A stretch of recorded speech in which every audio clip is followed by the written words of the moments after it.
Kalau kalian ingat di closing video kemarin, kita ditantangin Rico buat nge-review SP Pavilion Gaming. Kira-kira kayak gini videonya. Ini apa sih kuning-kuning Bruce Lee nih? Victusnya gimana? Kan ini lebih murah. Jangan gaming terus. Di range harga ini ya, ada Pavilion Gaming. Kalian harus tontonin karena sudah dapat Ryzen 5000 bukan 4000 kayak gini. Oke, kalau gitu kita akan bahas Pavilion Gaming selanjutnya. Dan hari ini kita bakal jabarin aja tantangan dari Rico itu, karena ini laptop yang sama-sama murah di harga 12 jutaan. Langsung aja kita tonton B-rollnya, habis itu kita review laptopnya.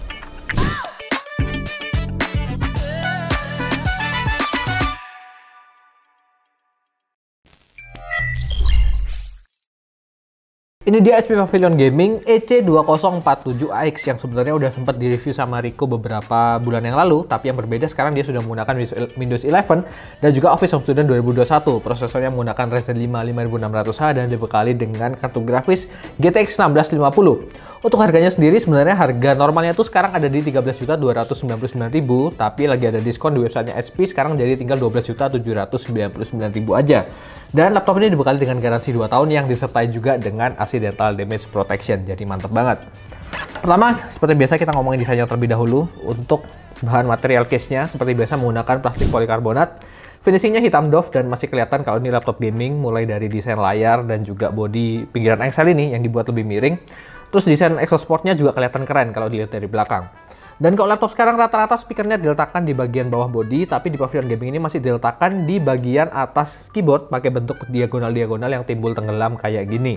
Keyboardnya punya warna hijau di bagian sisi dari keycapsnya dan dilengkapi juga dengan backlit yang sama-sama warna hijau. Ngetik pakai keyboard ini tuh enak, feel-nya enteng dan empuk, dan disediakan numpad juga di bagian sebelah kanan dan ukuran keycapsnya tuh besar juga, jadi mantep banget untuk dipakainya. Sayangnya untuk tombol bagian atas mulai dari escape di pojok sebelah kiri sampai backslash di sebelah kanan ini ukurannya kecil, jadi ini bisa jadi kekurangan dari keyboard laptop ini juga. Karena tombol-tombol shortcut ini penting dan pasti nggak akan nyaman kalau misalnya kita pengen nekan tombol shortcut tapi malah ketekan tombol-tombol yang lainnya juga. Yang membedakan dari seri Victus dan Oman yang sama-sama laptop gaming punyanya SP ya, adalah di laptop ini nggak ada tombol shortcut untuk Oman Gaming Hub dan juga penempatan tombol power yang ada di pojok kiri atas dan nggak menyatu dengan keyboardnya. Untuk touchpadnya sendiri dia udah lebih besar daripada spasi, maksudnya lebih lebar, tapi masih kurang lebar ke atas dan ke bawahnya, jadi agak sempit aja untuk ruang geraknya, tapi dia udah dilengkapi dengan Windows Precision Driver dan sangat responsif. Untuk dimensi laptop ini ada di 36 x 25,7 x 2,35 cm untuk ketebalannya, dan bobotnya cukup ringan ada di 1,98 kg aja. Walaupun di video sebelumnya saya bilang kalau lebih prefer tulisan yang ada di keycaps itu warnanya putih aja biar lebih simple dan lebih clean. Tapi di sini saya harus jujur, di unit warna acid green yang kita review kali ini, kombinasi warna hitam doff yang kayaknya lebih kelihatan kayak abu-abu tua ya, dengan warna hijaunya nih cakep banget sih, dan tampilannya keseluruhan tuh jadi cukup oke. Jadi untuk skor desain kita bisa berikan skor 7,5 poin. Untuk layar bezel di sisi kiri dan kanan dia cukup tipis sebenarnya, tapi bagian bawah kelihatan agak tebal karena bentuk engselnya, jadi kelihatan nambah kayak beberapa sentimeter gitu. Untuk layarnya dia berukuran 15,6 inch, Full HD 1920x1080, aspek rasionya 16:9, dengan panel IPS anti-glare dan color gambut di 45% anti-AC atau 60% sRGB. Tingkat keterangan layarnya di 250 nits dan refresh rate kali ini menyenangkan karena udah di 144Hz, beda sama yang kemarin masih di 120Hz saja.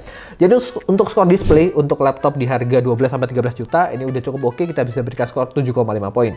Seperti laptop SP pada umumnya, di sini terdapat port USB yang udah support untuk SP Sleep and Charge alias Always On USB. Terdapat juga USB Type-C 3.2 Gen 1 dan juga card reader full size yang tentunya akan membantu kalian para fotografer ataupun videografer untuk mindahin file secara lebih gampang dan lebih cepat. Dan untuk lengkapnya port kalian bisa lihat di video berikut ini.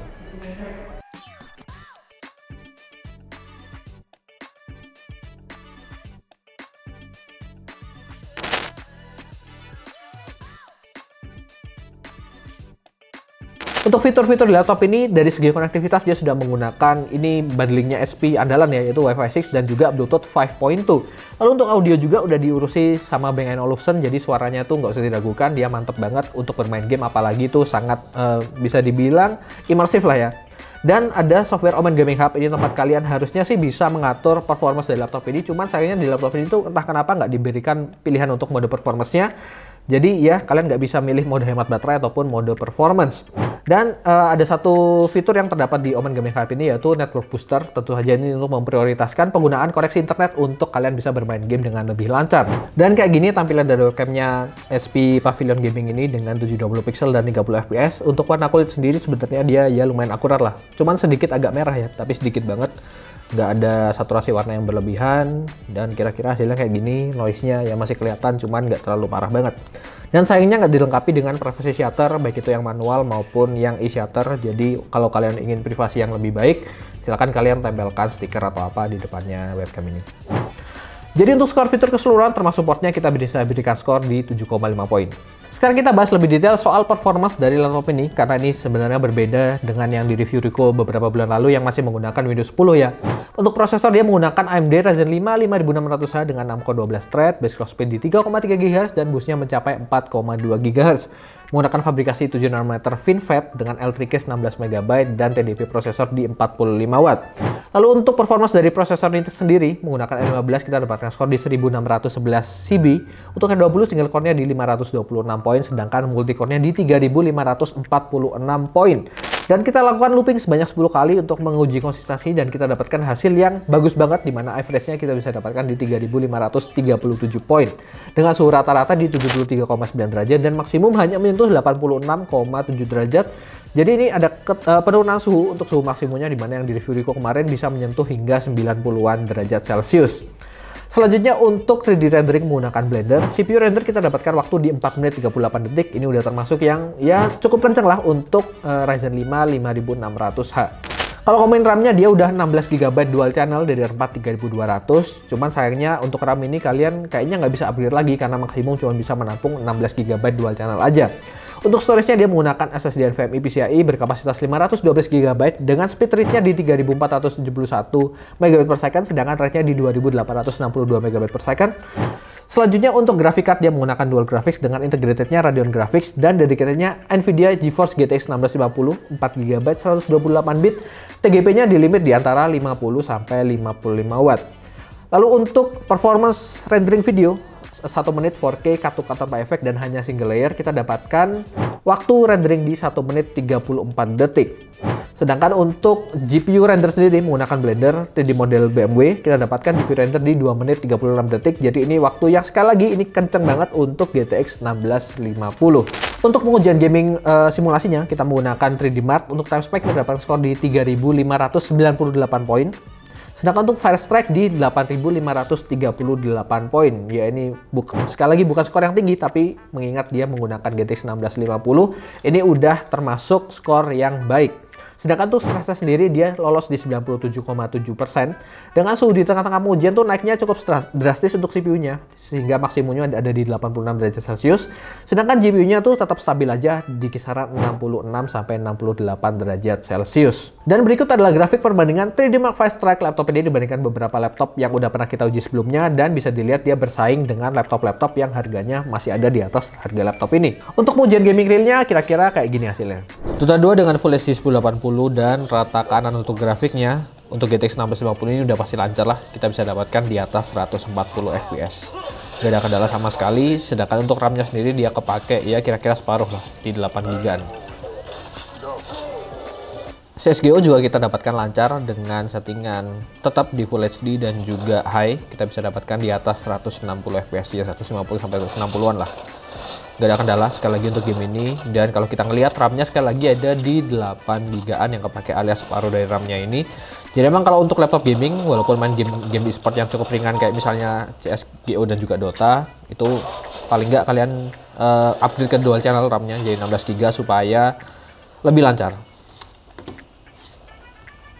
Selanjutnya untuk Valorant tetap dengan setting Full HD dan juga rata kirinya Valorant alias yang paling high-nya Valorant, kita bisa dapatkan di atas 200 fps terus. Yang nggak usah ditanya, untuk Valorant udah pasti lancar banget dimainin di Ryzen generasi yang 5000 series. Untuk game AAA yaitu mulai dari Far Cry 6 dulu, kita bisa mainin game satu ini dengan settingan Full HD dan juga grafiknya ada di medium, masih bisa kita dapatkan lancar. Kalau scene-nya agak kacau kayak tadi tuh bisa di sekitar 40-an fps, tapi sebenarnya nggak bisa ngedrop ke bawah sampai 30 atau 20 fps. Jadi ini termasuk cukup lancar banget ya. Nice lah. Untuk Assassin's Creed Valhalla dengan settingan resolusi Full HD kita bisa dapatkan, settingan grafiknya ada di medium dan kita bisa dapatkan FPS yang cukup stabil di kisaran 43 sampai 45 FPS.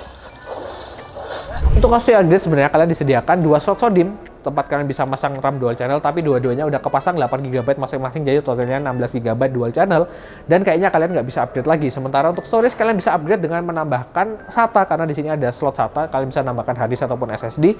Dan kalau kalian pengen SSD yang lebih kencang, kalian bisa ganti M.2 SSD bawaannya dengan SSD dengan kapasitas yang lebih besar. Dan kayak gini untuk video lengkapnya bagian dalam laptop ini.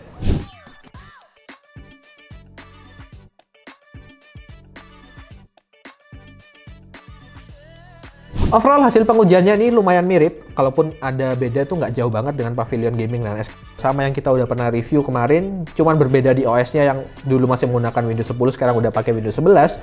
Jadi dengan laptop ini udah pakai Windows 11 yang makan resource-nya tuh lebih banyak, hasilnya tuh masih sangat baik. Jadi untuk skor performance kita bisa berikan skor 8 poin. Untuk pengujian daya tahan baterai kita menggunakan PC Mark 10 Modern Office, lalu tingkat kecerahan layar kita turunkan 50%, Wi-Fi kita matikan, serta backlight keyboard juga kita matikan karena sayangnya nggak ada pengaturan untuk mode performance di laptop ini.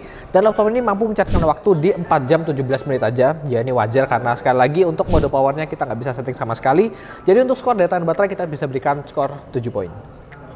Di harga 12 jutaan, SP Pavilion Gaming ini jadi laptop gaming murah yang sangat menarik banget. Tentunya kalau kita bandingin dengan Lenovo IdeaPad Gaming 3 kemarin, dia sudah menggunakan prosesor yang lebih baru yaitu Ryzen 5000 series dan juga dibekali dengan OS Windows 11 serta Office Student 2021. Dan tentunya ini jadi laptop gaming murah yang sangat menarik banget untuk kalian bisa beli kalau kalian udah dapat THR nantinya. Dan untuk skor keseluruhan laptop ini setelah kita bagi 5 adalah 7,5 poin. Segitu aja review kita kali ini. Terima kasih buat kalian semua yang udah menonton. Jangan lupa like kalau kalian suka, subscribe channel Kalosa Gadget, dan kalau kalian punya pertanyaan atau ingin berdiskusi silahkan tinggalkan di kolom komentar. Semua link sosial media kita ada di kolom deskripsi. Jangan lupa kalian cek karena di sana bakal ada info menarik yang kita update setiap harinya. Sekian, saya Christopher. See you on the next video.